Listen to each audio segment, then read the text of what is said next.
What if the reason you feel exhausted has nothing to do with how much you do, but with how much you choose? Not the big decisions, not the ones you remember making, but the small ones that never really end. You might notice it on days when you technically didn't do much. You stayed in, you moved slowly, you avoided effort, and yet by the end of the day you feel drained. Not physically, mentally, as if something kept pulling at you the entire time. That feeling often gets mislabeled as laziness, as lack of discipline, as low motivation. But what if it's something else? What if it's decision fatigue? Not the dramatic kind, the quiet kind, the kind that doesn't come from choosing one big thing, but from never being done choosing. Every day starts with options: what to wear, what to eat, what to respond to, what to ignore. None of these feel important, but each one requires a choice, and every choice opens a loop.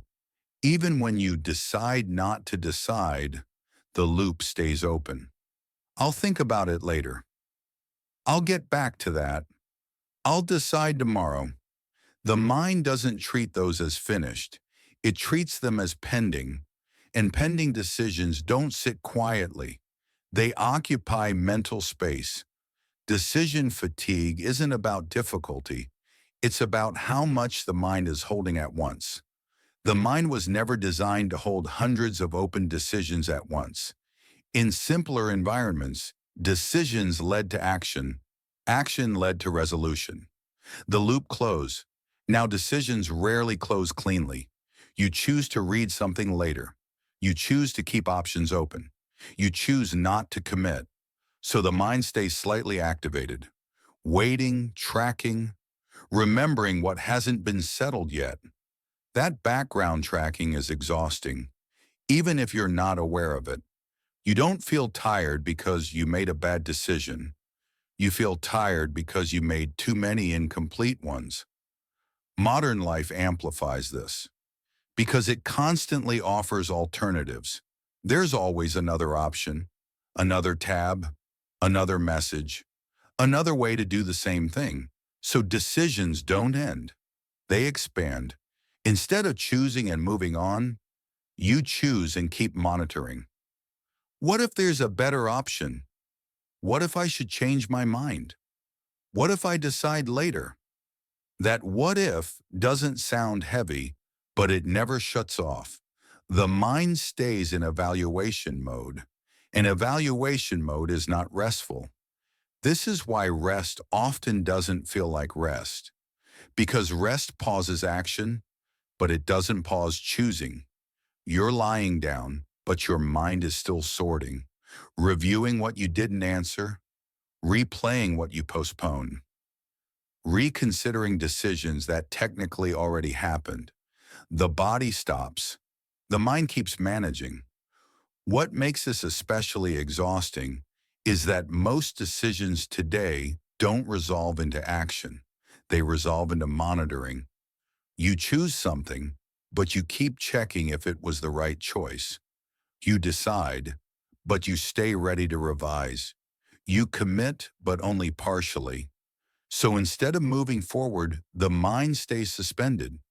This is very different from effort-based fatigue. When effort ends, the body knows it can rest. But when decisions stay open, the mind never receives that signal. It doesn't hear "this is done." It hears "keep an eye on this." And that constant monitoring has a cost. Not dramatic exhaustion, not collapse, just a steady drain of attention. You don't notice it moment to moment.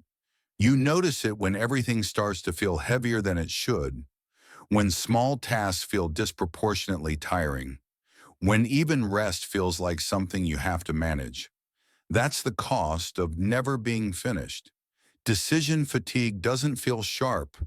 It feels dull, like a constant low-level pressure, a sense that you're never fully done, never finished, never complete.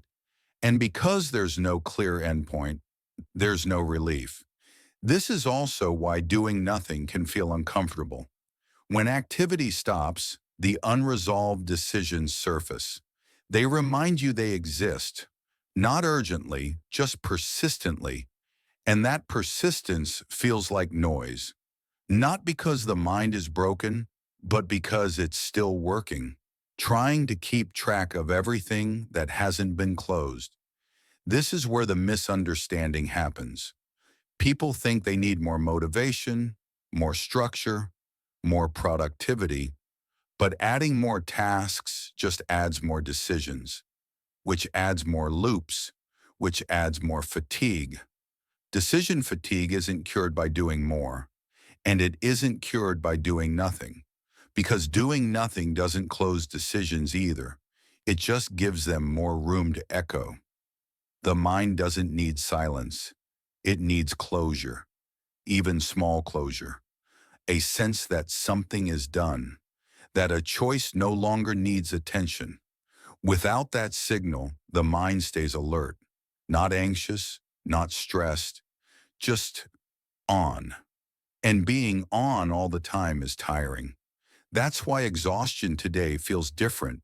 It's not the tiredness of effort. It's the tiredness of unresolved choice, of never reaching a point where nothing is pending. So what if making decisions is what exhausts you?